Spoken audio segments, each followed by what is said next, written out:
Hello everyone and welcome back to Love English. So I'm going to say hello in a couple of your languages today. So apologies if I get the pronunciation wrong, so be patient with me. So I want to say namaste, cześć, hola, ciao and salam alaikum.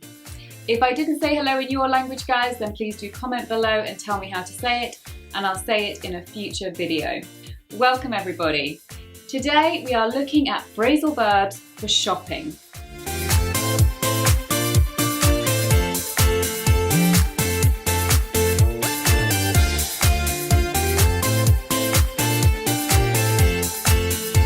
Now of course it is the holiday season, and if you do celebrate Christmas, one of the activities you probably have been spending some time on is Christmas shopping.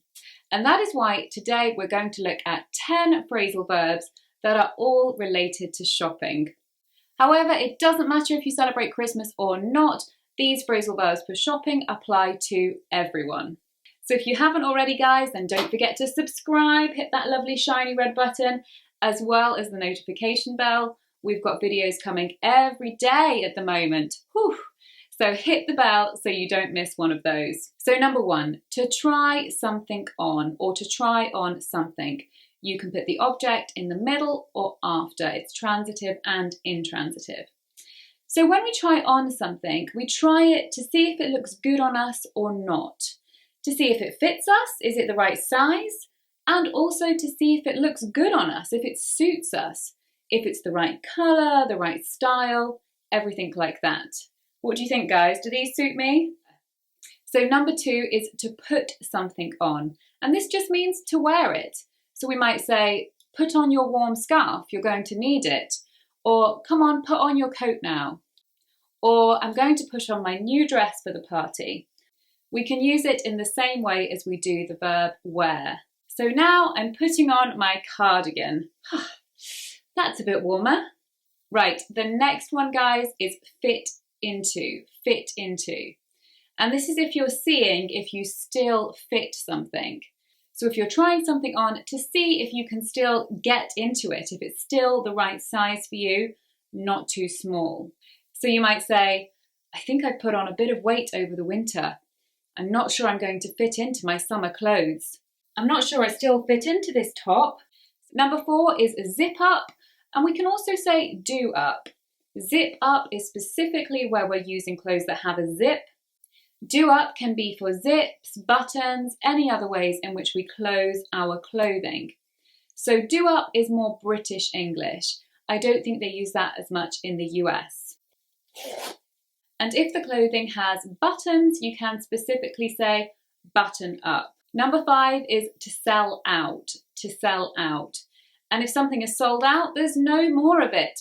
It has flown off the shelves. The shop don't have any more to sell at the moment. So number six is to shop around, to shop around. And this means that you don't just buy the first thing you see. You look at what different shops have to offer. Perhaps you look at the same or a similar item in different shops and compare prices. So you shop around. Often it's a very good idea to do this as it means you've made an informed decision and you get the best quality product or the best price in the end. Number seven is to queue up. This is an extremely British thing to do. And basically, this is where you stand in a line and you wait for something. So you might stand in line to wait to pay, or you might stand in line to wait to enter a theme park, or enter anywhere really. But the British, we are very strict about queuing and we can't bear it when people jump the queue. That is a big no-no in British culture. Queue jumpers, not allowed. Remember, it's a very strange pronunciation of the word queue. It is just the letter Q, so to queue up. So often, of course, when we're shopping, we may have to queue up to get into the shop if it's very busy, or queue up to pay. Do you do this in your countries, guys, or do you allow queue jumpers? Tell me in the comments below. Number eight is to bring down something. So to bring down something or to bring something down. And with shopping, this is referring to prices. So if we bring the price down, it just means reduce the price. So I don't know how it is in your countries, guys, but in the UK, after the holiday season, prices are brought down, which is fantastic. There are big sales.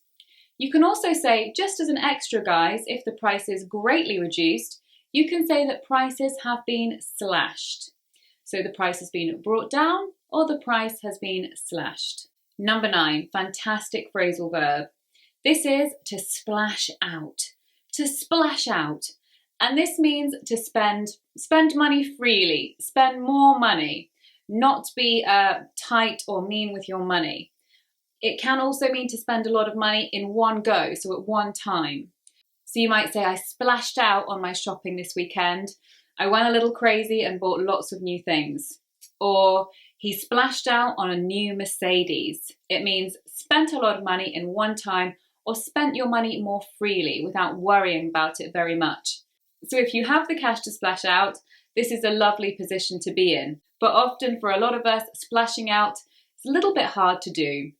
Number 10 is to pick out, which means to select, to choose. So you might say, I really need to pick out the right hat to go with my new dress. I'm going to a very posh party and I need the right hat to wear with my dress. So it means to choose, to select, normally out of a group. So again, you might say, I need to pick out a really nice present for my mother-in-law. I want to please her. So I need to pick out something nice for her. It means select, choose. Number 11 is to rip someone off. To rip someone off. Or we can also say to rip off someone as well. And this is not very nice because this is where somebody has charged you too much for an item. They've inflated the price, maybe because you don't know what the price should be. So often tourists in new cities get ripped off when they take taxis places because they don't know the price that taxi should actually be. Or they might get ripped off in restaurants, things like that. So it's when the price is too high and you paid too much and it wasn't actually worth that. So you could say, I was ripped off by the car salesman. I spent a fortune on my new car.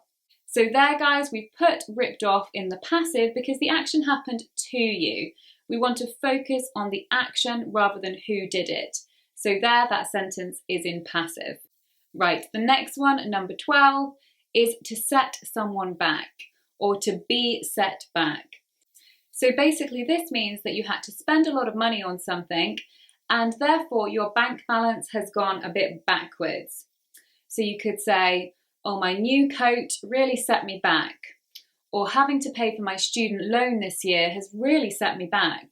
Or that present for my girlfriend was so expensive, it set me back a couple of £100. Okay, everybody, they were our 12 phrasal verbs for shopping. I do hope that you find these useful, especially at this time of year. Good luck with your Christmas shopping if you're doing it. Don't get caught up in any of the madness. Do what I do and shop mostly online. So much easier. And if you don't celebrate Christmas, then of course you can use these at any time. Do try and use any of these in a sentence in the comments below, and I will check that for you. And don't forget, guys, we'll see you tomorrow on Love English. Bye-bye.